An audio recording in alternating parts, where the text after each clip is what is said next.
nau mai, haere mai, piki mai, kake mai.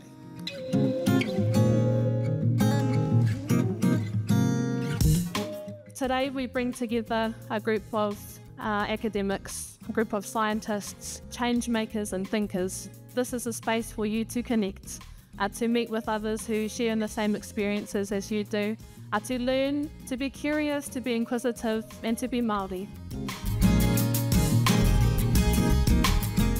Erosion for us as Māori is a pakanga between atua, and humans have no place in that pakanga.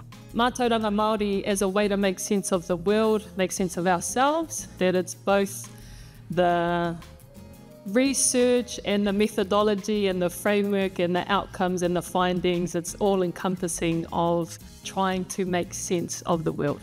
Taonga tuku iho and pūrākau, or our mātauranga, have a huge role to play if we can interpret them well, or if we relearn how to interpret our mātauranga and those pūrākau to apply to a modern context. There are kura huna, kura whākina, taonga, and just bounds of wisdom imbued into different stories, different applications and different interactions between atua that make simple what's happening in the taiao today.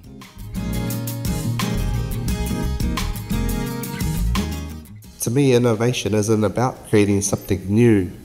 It's about using everything we know. Maybe that is around kōrero tuku iho, but it's really around looking to the past to kind of tell us where we're going in the future. People are open. They want it. People want to do the best that they can for the communities and have the best outcomes. And in the industry at the moment, for water professionals, the only way we can do that is bring in every data that we can, every knowledge system we can, to find those best outcomes. People put more effort into protecting things they see as treasured or precious, and I think some of the information that comes through, we've got this legacy language around myths and legends rather than, like as we heard earlier on, rather than this true scientific wealth of knowledge passed down from generations to generations. So I think a lot of the dialogue around data protection needs to come through how we value different forms of knowledge as well.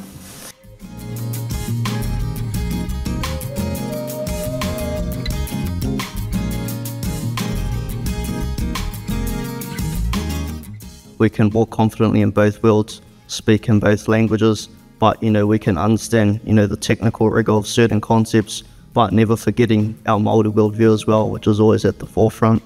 I think sometimes we, as Māori, forget how resilient we are as a people, and it's because generation after generation after generation we've been challenged, and that's not an experience other people have had.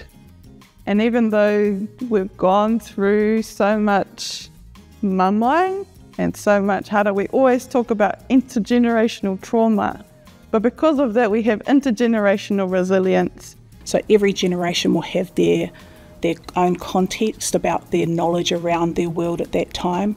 And I think it's really good to understand the context from the previous generations, and we all have different experiences, so it's really important to understand the different experiences and the different practices that people had before, so that you can look forward to see what a healthy state of the environment will look like. One of the ways we could ensure the safety of our mātauranga is keeping in mind that our mātauranga is dynamic. It's meant to evolve with the time. The mātauranga that our tupuna had in Hawaii, when they arrived here, had to innovate. If we collaborate, putting those spiritual measures in place, because the kōrero, the mātauranga, is spiritual first, put different policies or data governance structures and data sovereignty, those kinds of things in place from a whakapapa lens, e ka pai ai tō tātou ko ke whakamua.